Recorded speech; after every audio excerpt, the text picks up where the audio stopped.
सांगली जिल्ह्यातील महत्त्वपूर्ण या छोट्याशा गावातून आले. आपली फर्ग्युसन महाविद्यालयाची जेवढी स्ट्रेंथ आहे तेवढी कमी म्हणजे 2000 लोकसंख्या असलेलं माझं छोटंसं गाव आहे. 2021 पासून मी गावात स्टडी करते. गावामध्ये ट्रान्सपोर्टची सिस्टीम नाहीये, गावामध्ये लायब्ररीज नाहीये, झेरॉक्स काढायला म्हटलं तरी प्रिंट प्रिंट काढायला पण सोय नाही माझ्या गावात. तर अशा व्यवस्थेमधून मी जर क्लासमध्ये काही मानू शकत असेल तर मला असं वाटतं की तुम्ही एवढ्या प्रिव्हिलेज बॅकग्राऊंड मध्ये अभ्यास करत आहात तर तुम्ही मोठी स्वप्न बघायला पाहिजे. त्या स्वप्नांसाठी धडपडत राहायला पाहिजे. आणि जेव्हा धडपडत असतो तेव्हा चांगले मेंटर्स गरजेचे असतात आयुष्यामध्ये. कारण की माझा प्रवास सांगते 2021 साली मी युपीएससीची तयारी सुरू केली. 2023 साली फर्स्ट अटेम्प्ट दिला. युपीएससी मध्ये प्रिलिम्स मध्ये 2 पेपर असतात. पहिला पेपर जीएस चा, दुसरा पेपर सिंटॅक्स. पहिला पेपर चांगला अभ्यास केला मी पास झाले, परंतु तिसऱ्या पेपरमध्ये 0.56 मार्क्स मी राहिले. तर त्यावेळी मला इतका सदमा बसला, परंतु नेक्स्ट वीकला माझ्याकडे एमपीएससी दोघं आले तर घेऊन आले. परंतु मी एकीचा मनात स्वप्न वेगळं असतं. या खंडेचा पेपर होता का जो एमपीएससी करतो पेपर होता त्यामध्ये पास झाले.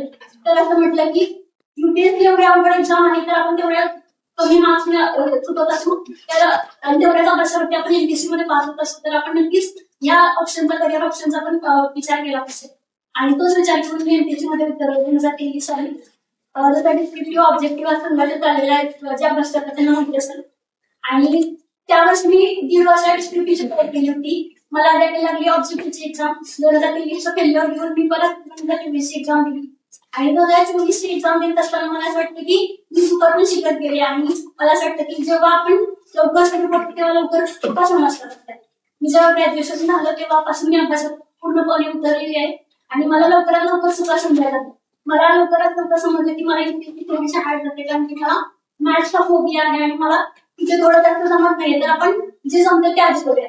आणि एक मुलगी आहे, जर मुलगीला वेळ आहे तर त्या सर्व गोष्टींचा विचार करून मी म्हटलं की आधी जे जमते ते आधी करूया. आणि हे सगळं म्हणून मी आतापर्यंत पोहोचले क्लास अधिकारी म्हणून. आणि ते पण राज्यातून तिसऱ्या माझ्या आजूबाजूच्या गावांमध्ये जवळपास 7 वाड्यांमध्ये कोणी क्लास अधिकारी तर सोडा सुटून बनण्याची खूप मोठी गोष्ट आहे मला.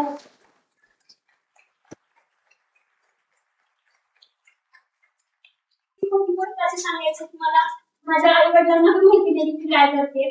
मी एमपीएससीचा इंटरव्ह्यू घेऊन आले तरी माझे पप्पा म्हणतात की तू आता तलाठीची परीक्षा दे. म्हणजे ही वाईट अवस्था असते.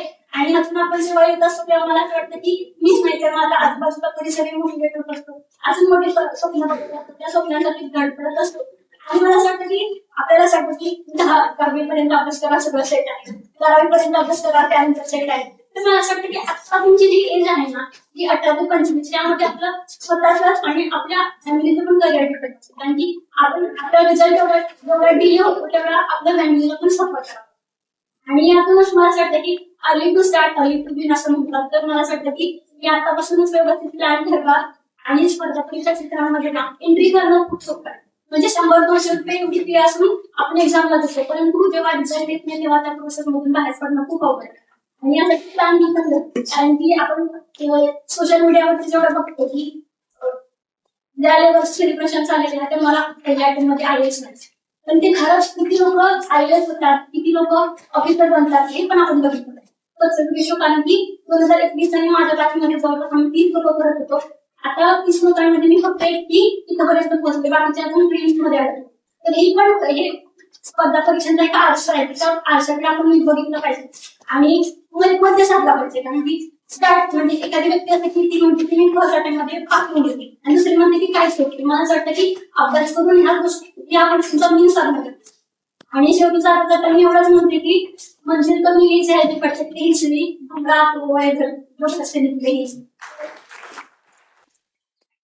मला असं वाटतं की तुम्ही करा.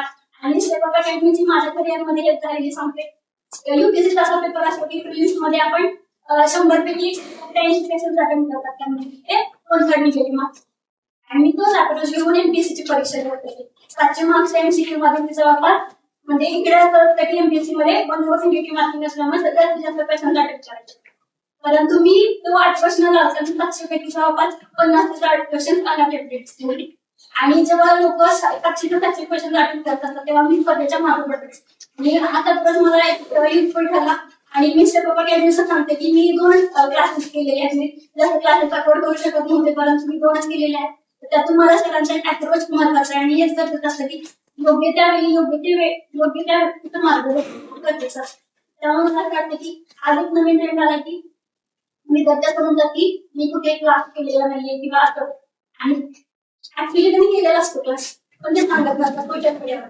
मला असं वाटतं की जर एखादी व्यक्ती एखादा चॅप्टर 4 तासात शिकवून आपण फक्त 4 तास अभ्यास करून करत असेल, पण ती व्यक्ती जर त्याचा एक्सपिरियन्स 1 तासात करत असेल, तर मला असं वाटतं की आपण का नाही करत जर आपण अफोर्ड करू शकत असतील. आणि आपल्या वेळेची किंमत आपल्याला असली पाहिजे, कारण की आपण इतक्या डेलिकेट एज मध्ये आहोत की यानंतर आपल्या फॅमिलीला इतकं सपोर्ट करावं लागतं. मी तुम्हाला सांगते, पण पहिले तर 2 अटेम्प्ट आपण व्यवस्थित अभ्यास केला ना तरच पास होणं शक्य आहे, कारण की तिथून पुढे सोशल मीडिया स्वतःकडे सेट डाऊन. त्यामुळे व्यवस्थित प्लॅन करा, एक्झिक्यूट करा तो. आणि मला वाटतं की समाजात आपल्याला मदत करायला खूप कसं तयार असतं, आपण तिथपर्यंत पोहोचायला पाहिजे. तेव्हा मी एवढंच बोलते आणि मला इथे बोलण्याची संधी दिली, स्पेशली केमिस्ट्री डिपार्टमेंट. तुम्ही सगळ्या सर्वांचे आभार.